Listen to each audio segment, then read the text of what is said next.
ఒక బస్సు దేవుని యాత్రలకని బయలుదేరుతూ ఉంటుంది.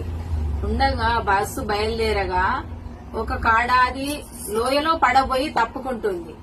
మళ్ళా కొంచెం దూరం వెళ్ళగానే పిడుగు మొగులు ఉరుములు మెరుపులు పడతా ఉంటే అందులో ఉన్న వాళ్ళు ఏమంటారు, ఇందులో ఎవరో పాపం చేసిన వాళ్ళు ఉన్నారు, అందుకే మనకి ఆటంకాలు జరుగుతున్నాయి అని అంటారు.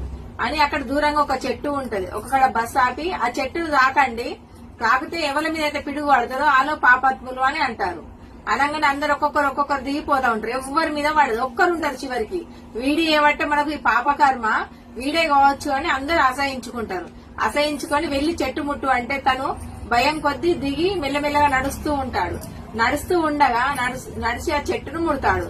ముడితే పిడుగు వచ్చి ఆ బస్సు మీదనే పడుతుంది. వాళ్ళందరి మీద పడతా ఉంటే అదే ఎదుటి వాళ్ళ తప్పులను వెతికే ముందు మీరెన్ని తప్పులు చేసిరు, మీరేం చేసిరు గుర్తుంచుకోండి.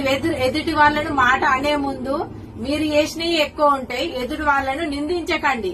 మీ తెలివి ఉంటే ఎదుటి వాళ్ళని నిందించుడు బంద్ చేయండి. మీరు ఎలా ఉన్నారో మీరు చూసుకోండి. ఫస్ట్ వెనకకు తిరిగితే మీ గతం కనిపిస్తుంది.